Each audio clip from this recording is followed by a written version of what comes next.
Algumas pessoas muito caras ao meu convívio partiram para o plano espiritual. Eu passei uns 16 anos em um tipo de luto.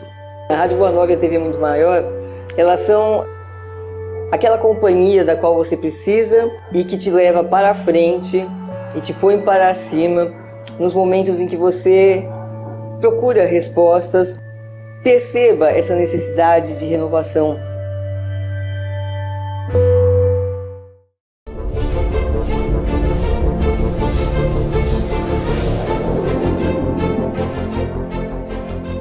Olá, meus queridos irmãos da TV Mundo Maior. É com muita alegria que iniciamos mais um programa, abrindo a Bíblia na TV. Agradecendo a Deus, a Jesus, ao Espírito da Verdade e a você, que pela sua assistência honrosa, que nós estamos aqui imbuídos da maior boa vontade de poder levar a verdade que liberta, como nos ensinou o Mestre Jesus. Nós estamos iniciando uma gravação sobre as bem-aventuranças.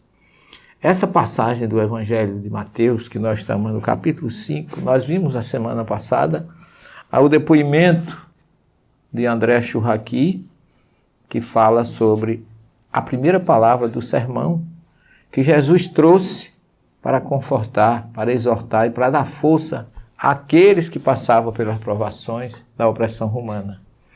E eu encontrando um amigo, um telespectador, que assistiu a primeira parte do programa, ele ficou meio receoso com as nossas observações, porque eu entendo que tudo que é novo, tudo que é diferente parece não ser bom, sobretudo quando se trata de mensagens da Bíblia, do Evangelho, de Jesus, dos profetas, de Moisés, porque muitos irmãos bem intencionados são rigorosamente fiéis ao texto literal. E nós sabemos que o texto literal ele é uma pedra que, se não for bem aproveitada, pode prejudicar em vez de auxiliar, em vez de servir como trampolim, como suporte, como degrau. E essa palavra, que todos traduzem como bem-aventurança, que está lá no Salmo número 1, ela está dizendo que é bem-aventurado o homem que caminha com Deus. Mas não é o caso daquele povo das bem-aventuranças. Eu queria só fazer uma pergunta a vocês. Nós conhecemos Jesus, sabemos do seu amor, da sua boa vontade, da sua misericórdia, da sua justiça para conosco, da sua fraternidade e solidariedade. Jesus declarou em muitas ocasiões que veio para que todos tenham vidas, que quando nós estivermos cansados e oprimidos, devemos nos voltarmos para Ele, que Ele vai nos auxiliar. Jesus trouxe uma mensagem de luz: eu sou a luz do mundo, eu vim para que todos tenham vida. Sigam em frente e não olhem para trás. Aquele que põe a mão ao arado e olha para trás não é digno de ser chamado filho de Deus. Aquele que perseverar até o fim vencerá. Então Jesus, com essa expressão, com essa mensagem, jamais diria que é preciso, para se atingir o reino espiritual ou a evolução, é preciso sofrer. Nós temos no capítulo 5 do Evangelho segundo o Espiritismo, que está aqui, nós temos uma colocação do nosso querido mestre leonês Allan Kardec, que ele fala no capítulo 5, quando ele trata do tema bem-aventurados os aflitos. E Kardec coloca uma colocação aqui muito interessante, quando ele diz assim: as compensações que Jesus promete aos aflitos da terra não podem ocorrer senão na vida futura. Aquele povo estava oprimido, sofrido, angustiado, injustiçado. Como é que eles poderiam entender, como eu já falei, que o profeta Isaías dissesse que para Deus não há acepção de pessoas, que todos nós somos iguais perante Deus? Então, se Roma podia oprimir, fazer o que fazia, cometer tanta injustiça, como é que Jesus iria dizer que era bem-aventurados os que sofrem, para aqueles que estavam precisando superar aquilo e entender por que passavam por aquilo. Mas Kardec diz, Jesus diz assim, vocês não é que sejam submissos, não foi isso que ele pregou, não foi submissão. Ele pregou a ação inversa. Confiem no futuro. Se existe um reino romano opressor, existe um mundo espiritual libertador. Porque o reino dos céus que surge com João Batista e com Jesus no Novo Testamento, ele tem sua raiz lá no livro do Êxodo. Se você pegar o capítulo 15, versículo 18, o livro do Êxodo, tem uma referência ao mundo espiritual, que eles conheciam como Olam Rabá, dizendo que o Senhor reinará para todo sempre. O Salmo descreve Deus como sendo o grande rei sobre toda a terra.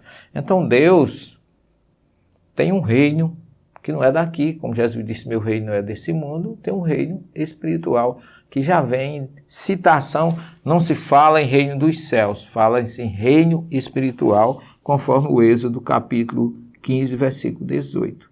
O Senhor reinará para todo sempre. Como o reino dele é lá e cá, e nós, para permanecermos nele, teremos que estar no mundo espiritual, ele está falando de reino dos céus, como foi a expressão criada para se opor ao reino da terra, que é um reino material, e o reino dos céus é um reino espiritual. Voltemos à questão de chamar bem-aventurado quem sofria, quem estava enlutado, quem estava órfão, quem estava viúva, quem estava escravizado, que Jesus fala numa dessas bem-aventuranças, que os que têm fome e sede de justiça não desistam. A expressão hebraica, já vimos, achar, o radical achar, que é colocado no plural, achirei.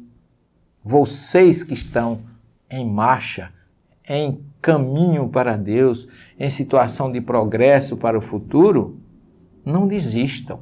Essa é a mensagem das bem-aventuranças. Não é uma felicidade antecipada, tendo como preço um sofrimento. Jesus veio para que nós tivéssemos paz.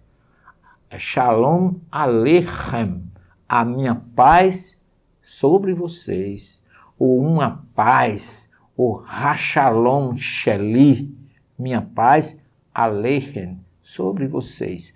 Então ele não veio trazer uma conformidade perante o sofrimento, porque ninguém está aqui para sofrer. Aqueles que sofrem estão recebendo um recado para o despertar para uma vida melhor amanhã, porque tudo passa, e é isso que Jesus traz. A grande mensagem das bem-aventuranças é essa. Não desistam. Não existe problema que não passe. Não existe situação difícil que vocês não sejam capazes de superar. Por isso, achirei, em marcha. O radical achar hebraico é avançar, como nós já vimos no programa anterior. E vejam o que diz Kardec. As compensações que Jesus promete aos aflitos da terra não podem ocorrer senão na vida futura. Sem a certeza do futuro, essas máximas seriam um contrassenso. Como é que Jesus ia chamar bem-aventurado quem estava sofrendo só por isso? Sem ter, como bem coloca Kardec, que não está falando de tradução, está falando de sentido e significado, de razão, lógica e bom senso. Por isso que a doutrina espírita tem essa vantagem, a nossa fé tem razão. Não é uma fé cega que nos leve ao fanatismo. Os espíritas aprendem com Kardec a respeitar todas as religiões, porque cremos e aceitamos e entendemos que Deus é único. Nós é que escolhemos os caminhos diferentes para chegar até Ele, por isso que a palavra religião vem de religarem, que é mais para aqueles que perderam o rumo, se religarem a Deus. E aí Deus provê todas as religiões do planeta através de Jesus. Então, se essas máximas não tivessem com certeza o futuro, Kardec diz que seria um contrassenso. Bem mais, reforça ele, seria um engodo. Mesmo com essa certeza de um futuro, compreende-se dificilmente a utilidade de sofrer para ser feliz. Tá certo? E aí Kardec diz, mas dizem alguns para ter mais mérito. Que mérito? Porque, pergunta-se, por que uns sofrem mais do que outros? Por que uns nascem na miséria e outros na opulência sem nada terem feito para justificar essa posição? Alguma coisa aí está fora de lógica. Porque para uns nada dá certo, enquanto para outros tudo parece sorrir. Mas o que se compreende menos ainda é ver os bens e os males tão desigualmente repartidos entre o vício e a virtude, ver os homens virtuosos sofrerem ao lado dos maus que prosperam. A fé no futuro pode consolar e levar à paciência, mas não explica essas anomalias que parecem desmentir a justiça de Deus. Fantástico, Kardec. Fantástico. Então, desde que se admita Deus, não se pode concebê-lo sem perfeições infinitas. Por isso que Jesus dizia, vocês que têm fome e sede de justiça, por que ele dizia fome e sede? Expressão fantástica, nós vamos falar dela. Fome e sede não passam, gente. Era um desejo daquele povo de ver igualdade, de ver justiça, que Jesus chamou isso de fome e sede, porque enquanto você não se alimentar ou tomar água, nem a fome nem a sede vai passar. E enquanto a fome e a sede voltarem, você vai ter fome e sede. Então, é uma expressão muito profunda da parte de Jesus, quando ele coloca isso, e de Kardec, que sem falar de tradução, ele trouxe através do Espírito da Verdade o verdadeiro significado da palavra Achirei, que está no Sermão capítulo 5, diferentemente em significado do que está lá no Salmo número 1. Portanto, queridos irmãos, eu não estou trazendo nada de novo. Tudo isso que eu estou dizendo é baseado nas traduções dos textos originais. Eu já mostrei o livro de onde eu encontrei essa tradução maravilhosa. A Bíblia, o Evangelho de Mateus, Matiá, Evangelho segundo Mateus, do rabino francês André Chouraqui. Não estou ganhando nada para fazer essa propaganda ou divulgar, mas eu estou querendo mostrar a vocês a verdade, como Jesus nos concedeu. E isso não diminui de forma nenhuma o nosso respeito, a nossa certeza de que Jesus foi o maior, é e será o governador do nosso planeta. Ele não é Deus, mas pode ser considerado o Deus do planeta Terra, quando ele declara que a casa do meu pai tem muitas moradas. Esta é dirigida por mim. Então eu posso ser chamado de o Deus da Terra. Mas o Deus absoluto, jamais, porque ele nunca disse que era Deus. Nem quando chamaram de bom, quando ele declarou que bom é meu Pai que está nos céus. Não saia daí, porque nós vamos continuar sob essa ótica na segunda parte do nosso programa. Até já, se Deus assim nos permitir.